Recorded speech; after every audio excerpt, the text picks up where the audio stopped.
Hi, this is the narrative component of my professional development workshop. I'm going to take you through the website and all of the things that I did for the Flipgrid workshop that I created for my elementary school. So to begin, Flipgrid Sharing Student Voice. This was something I felt was really important for our school.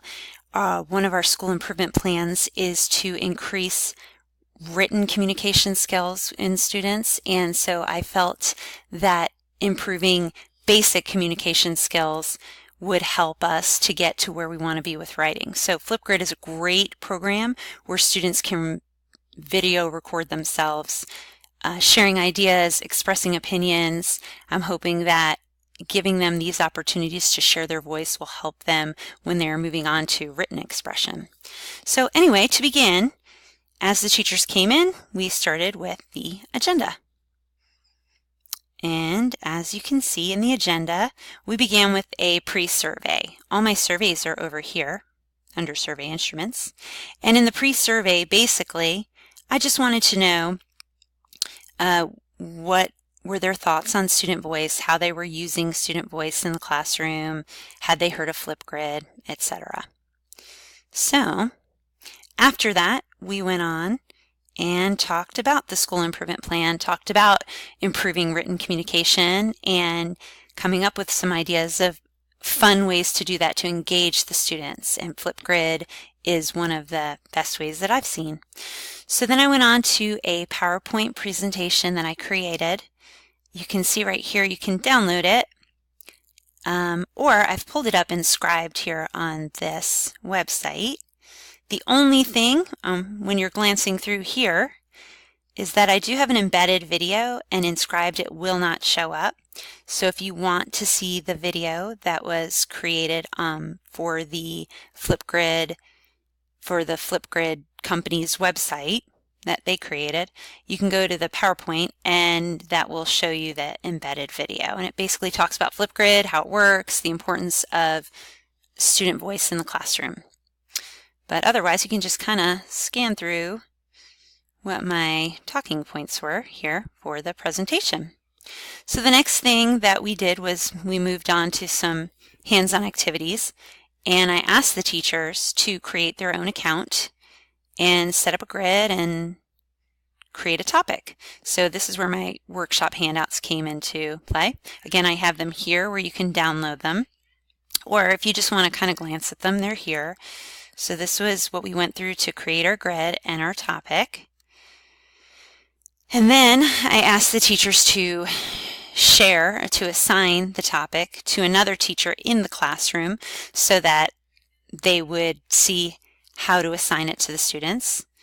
And then the last thing we did was we added a response to Flipgrid. I wanted them to take the perspective of the student so that when things come up, troubleshooting, etc., they're able to help the kids work through it. Also, I think this handout would be a great thing to give to the upper elementary classroom students to see how they do with following directions.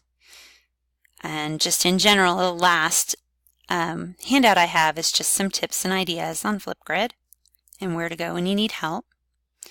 So the next thing we did, once we got through all of the hands-on experience with Flipgrid, I asked the teachers to go to Padlet.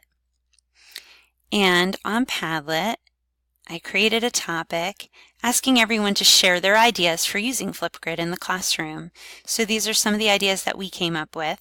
I've also shared this with the entire staff, even those who were not able to come. There's a number of teachers on staff who use Flipgrid frequently, and I thought this would be a great tool for all of us to have in the school to refer to come up with new ideas on how to use it in our classroom. And I also plan to share this again right before our next set of PLC meetings to hopefully inspire some more teachers to get involved in using Flipgrid. So the next thing, the very last thing we did was a ticket out the door. And again, you can find that in my survey instruments. In the ticket out the door, I tried to do my best with coming up with questions that would address Guskey's professional development evaluation. Basically, I wanted to make sure that Flipgrid was useful to them, that I, as a presenter, seemed knowledgeable, that it was time well spent, I wanted to make sure they actually could set up the Flipgrid, that they were able to do each of the things that I asked them to do. And I also wanted to know, are you going to use this? Is this going to come into play? Are you going to apply the new knowledge that you have as you leave the classroom? So that was my whole workshop, basically in a nutshell. To go through the rubric, I can see that to begin, I have handouts, and it requires us to have 3 or more handouts. Here you can see we have 4 handouts. If you include the agenda, that's my 5th handout. For the online instructional component, that is this whole website that I created, but another online component would be the Padlet. I also have a screencast that goes through step by step how to set up the Flipgrid, how to create a topic, just in case anyone was unable to come and they still wanted to learn some more about Flipgrid. The lesson plan is over here under Home, and in the lesson plan you can find the standards and all the links to everything as I went through the procedure. The instructional agenda I have right here, and that's how we began the workshop. Promotional flyer, that's again in my home section. The promotional flyer I sent out ahead of time, also had it posted in our staff room. A narrative description, that's what we're doing right now, but you can find that again here in the home section. They had asked for additional elements. I believe the screencast could fall under there, possibly the Padlet could fall under there. Workshop evaluation instruments. Right here are my survey instruments. In terms of the ticket out the door, I believe I was able to use Gusky's participants' reactions in some of my questions, participants' learning, and participants' use of new knowledge or skills. I believe that all came through in the questions that I asked. And last but not least, the table of results evaluation instrument included in the implementation of the evaluation is down here. I have the data for the survey, my pre-survey data and my post-survey data. And then if you go back to home again, I have an evaluation narrative. So if you click on that, there's an area where you can download it right there. Or if you want to just take a look at it through Scribed, I have it right here just to read through.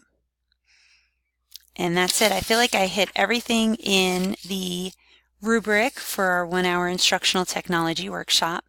I really enjoyed sharing this with the staff, and I think that they were able to take a lot away from it.